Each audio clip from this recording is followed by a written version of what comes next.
وہ میں لطیفہ سناتا ہوں نا، گرل فرینڈ، وہ بوائے فرینڈ نے گرل فرینڈ سے کہا کہ میرے پاس میرے دوست وسیم جیسا بنگلہ تو نہیں ہے، دل میں جگہ دے سکتا ہوں، میرے پاس اس جیسی لینڈ کروزر تو نہیں ہے، پلکوں میں بٹھا کے گھما سکتا ہوں تمہیں، میرے پاس اس جیسی دولت تو نہیں ہے، اپنی آنکھوں کی ٹھنڈک بنا سکتا ہوں، اس طرح پھینکے جا رہا تھا نا. تو پھر بتا تمہیں کیا چاہیے، اس نے کہا وسیم تمہارے دوست وسیم کا نمبر چاہیے.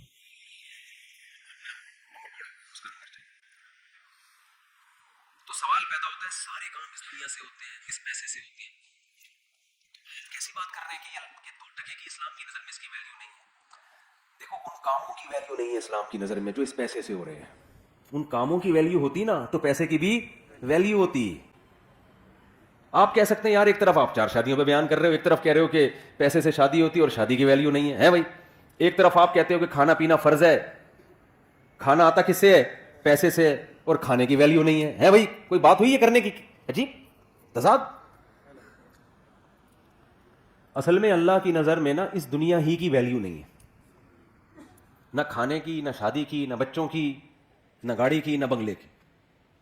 اللہ کہتا ہے میں نے جس کام کے لیے پیدا کیا ہے نا اس کو کر کے آ گئے کامیاب، اس کو کیے بغیر آ گئے کباب پراٹھے کھاؤ تم 4 شادیاں کرو تم، بچے ہوں تمہارے نہیں ہو، مجھے اس سے غرض. میں نے جو کام ذمے لگایا ہے اس کی ویلیو ہے. اس کام کو فوکس کرنے کے دوران اگر پیسہ بھی آ جائے، نور اللہ نہ نور. جو کام تمہیں دے کے بھیجا گیا ہے دنیا میں وہ اصل ہے، وہ نہیں کیا تو 2 ٹکے کی ویلیو نہیں ہے. مثال سے بات سمجھاتا ہوں میں. اب غیر مسلم چونکہ مانتا ہی نہیں کہ اللہ نے کسی کام کے لیے ہمیں بھیجا ہے، تو اس کی نظر میں تو لینڈ کروزر کی بھی ویلیو ہوگی، ذاتی گھر کی بھی ہوگی، سب کچھ کی ویلیو ہوگی. کیونکہ وہ یہ مان ہی نہیں رہا کہ ہمیں بھیجا گیا ہے. وہ کہہ رہا ہے ہم آٹومیٹیکلی اتفاق سے دھماکے کے نتیجے میں پیدا ہو گئے ہیں. بگ بینگ تھیوری ہے نا، دھڑنگ ہوا تھا تو اس میں وسیم بھائی بھی پیدا ہو گئے، ستار بھی پیدا ہو گیا، وہ دھماکہ ہوا، سورج چاند ستارے ڈھڑن ڈھڑن پیدا ہوتے ہوتے ہم سب یہ بیٹھ گئے آ کے. یعنی آخر رزلٹ تو یہی نکلا نا. اب آپ کہیں گے نا کوئی دھماکہ تھوڑی ہوا تھا جو میں ممبر پہ آگے بیٹھا ہوں، رزلٹ تو اسی دھماکے کا ہی ہے نا یہ. تو اگر یہ سب دھماکہ پٹاخے وٹاخے پھوٹے تھے، اور یہ میں انکار نہیں کر رہا دھماکے کا، سائنس کا نظریہ صحیح بھی ہو سکتا ہے، بلکہ قرآن سے تو اس طرف اشارہ بھی ملتا ہے. اولم یر الذین کفروا ان السماوات والارض کانتا رتقا ففتقناہما، کہ یہ زمین آسمان بند تھے ہم نے ان کو پھاڑ دیا. فتق کہتے ہیں پھاڑنے کو، ایسے پھاڑ کے الگ کیا ہم نے ان کو. اس میں اشارہ ہے. اگرچہ اس آیت کی ایک اور تفسیر کی گئی ہے کہ بارش نہیں ہوتی تھی، بارش برسائی، لیکن اس میں یہ کہا جا سکتا ہے کہ اس زمانے میں مفسرین کے پاس کوئی دلیل نہیں تھی تو انہوں نے بارش سے تعبیر کر دی. لیکن ظاہری مطلب یہی کانتا رتقن بند تھے ففتقناہما، ہم نے ان کو کیا کر دیا؟ ایسے الگ کیا ان کو. تو دھماکہ تو عین ممکن ہے ہوا ہو بھائی، لیکن یہ ہوا نہیں ہے، کیا گیا ہے. شب برات کا پٹاخہ کبھی خود سے پھٹا ہے؟ بولو نا.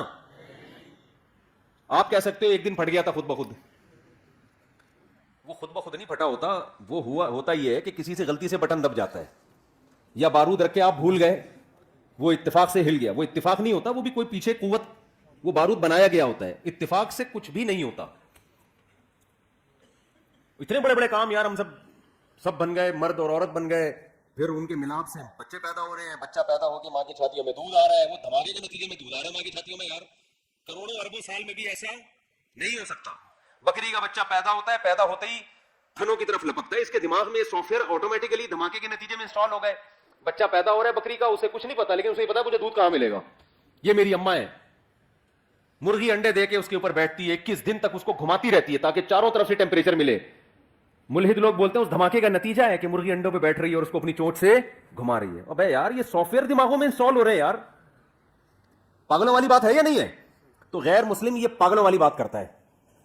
وہ کہتا ہے کہ یہ کائنات خود بخود بنی ہے، یا کسی نے بنایا بھی ہے تو ہمارا ہیڈک نہیں ہے، کیوں بنایا؟ ایویں ہی بنا دیا بس. اس نے، بھگوان نے بنا دی، اللہ نے بنا دی، گاڈ نے بنا دی، ایویں ہی بنا دی. ہمیں کوئی اس نے ہدف دے کے دنیا میں نہیں بھیجا، ویسے ہی آ گئے ہم دنیا میں. بھگوان کو اس سے کوئی غرض نہیں تم کیا کر رہے ہو، تمہیں کس مقصد کے لیے بھیجا گیا. تو یہ غیر مسلم کا کانسیپٹ ہے. اگر یہ اس کانسیپٹ کو ہم صحیح مان لینا اور میرا یہ نظریہ بن جائے، سب سے پہلے میں بیان چھوڑ کے بھاگوں گا. 1 سیکنڈ ضائع نہ کرو، پیسہ کماؤ بھائی، نوٹ چھاپو. نہیں یاری بات سمجھ میں، میں تو بھاگوں گا. ابھی تو مجھے یورپ کا ویزا بھی مل گیا ہے. میں کیا کروں گا یار یہاں پر؟ مجھے اپنا وطن، اپنی مٹی، مٹی کیا کرنا ہے؟ مٹی کا گوبر کی تو اسمیل باہر آتی ہے،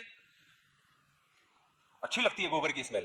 اپنی وطن کی جو مٹی ہے نا، اس کے گٹر بغیر ڈھکن کے بھی اچھے لگ رہے ہوتے ہیں الحمدللہ. میں تو کراچی آیا، گندگی تھی لیکن پھر بھی خوش، عجیب سی روحانیت محسوس ہو رہی تھی یار. ہم اب بغیر گٹر ڈھکن کے عادی ہو گئے ہیں. خیر، تو میں آپ سے عرض کر رہا ہوں میرے بھائی، اگر غیر مسلم کا یہ کانسیپٹ درست مان لیا جائے کہ یہ ہم خود بخود ہے، آٹومیٹیکلی ہے، تو پھر پیسہ ہی سب کچھ ہے، کیونکہ پھر مقصد ہی روٹی ہے، مقصد ہی عیاشی ہے، مقصد ہی مزے ہیں. تو مزے پیسوں کے بغیر بولو نا. غریب کو تو پہلے زمانے میں تھوڑی حوصلہ افزائی ہو جایا کرتی تھی کہ بیٹا غربت میں صبر کرو، ثواب ملے گا. اب غریبوں کو بھی بی سے بغیرت کہنا لوگوں نے شروع کر دیا، اور کے سے آگے خود آپ کہہ لیں جو کہنا چاہتے ہیں آپ. اب تو گھر میں بھی دھکے مل رہے ہیں غریبوں کو، باہر بھی بیوی سے بھی تانے، بیویاں خلا لے لیتی ہیں کورٹ سے جا کے. اور بچے ابا کو، آج کسی بچے نے بولا میرے ابا نے کچھ بنایا ہی نہیں ہمارے لیے، مجھے اتنا غصہ آیا، کم بخت تیرے ابا نے اتنا بڑا تجھے کھلا پلا کے 6 فٹ کا کر دیا ہے بھائی، اور اب تو کیا کہہ رہے میرے ابا نے میرے لیے جائیدادیں نہیں چھوڑی. کیسی بے غیرتی کی بات ہے یار. تیرا ابا تجھے پیدا ہونے کے بعد سڑک پہ پھینک کے چلا جاتا، تیری کوئی سوسائٹی میں عزت ہوتی؟ کتنا کھلا پلا دیا، خود کمانا تو بیٹھ کے. اس پہ ہو رہا ہے کہ میرے ابا نے پراپرٹی نہیں بنائی میرے لیے. صرف فضول قسم کی باتیں ہیں یار.